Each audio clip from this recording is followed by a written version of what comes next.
This video is about Operation Opera, also called Operation Babylon.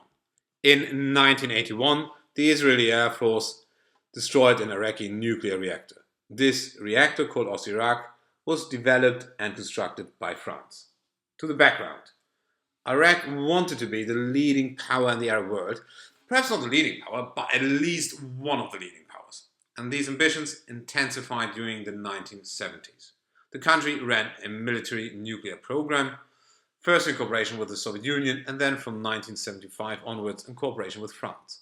In Israel, we have a conservative government since 1977, and Prime Minister Begin was very much open to the concept to proactively enhance the security of the State of Israel. Saddam Hussein, the dictator of Iraq, made very much clear that he wanted Israel to be destroyed. So that is, of course, a clear and present danger to the State of Israel. Also, it's important that, or in the historical context, it's important that we are entering the first phase of the Iran-Iraq war in 1980.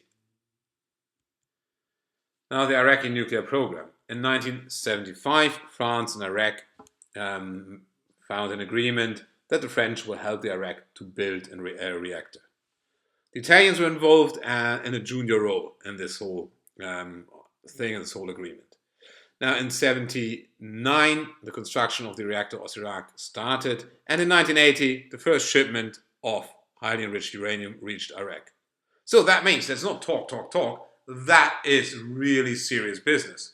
And of course, the Israeli government was aware of that, and they tried to stop this with diplomatic efforts, diplomatic means. They couldn't succeed, and so in 1979, the decision was made.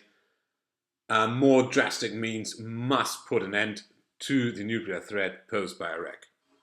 Before coming to the airstrike, allegedly there have been some Mossad operations. Nothing is confirmed.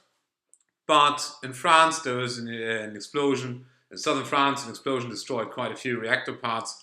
Probably it was Mossad. Furthermore, the nuclear scientist Mashhad, who was working for the Iraqi, was assassinated. As mentioned earlier, we are in the first phase of the Iran-Iraq war, and the Iranian Air Force tried to destroy the reactor. It was not successful, but they were successful in reconnaissance mission, took some photographs, and allegedly delivered them to Israel.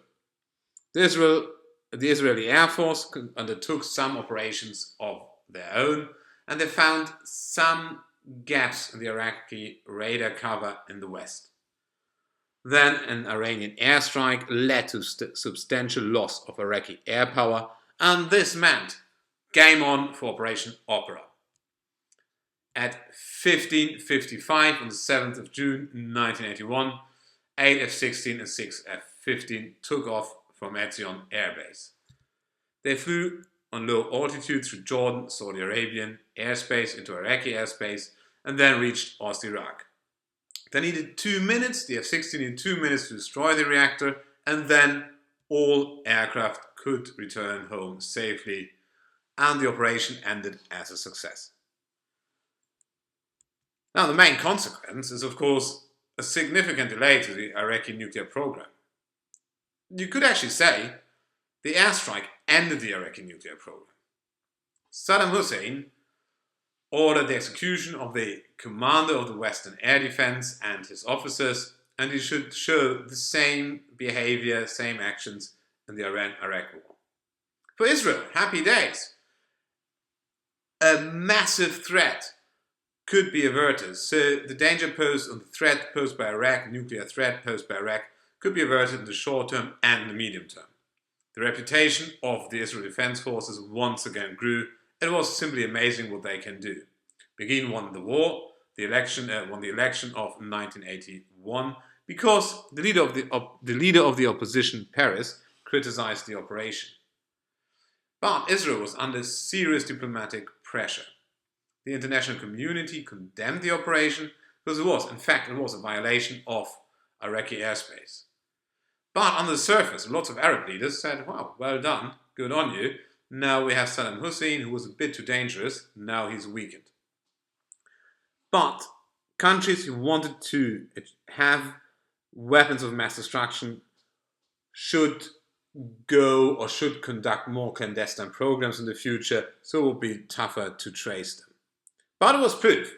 Preemptive strikes work, but you have to deal with the nasty diplomatic problems in the aftermath. That was Operation Opera or Operation Babylon in 5.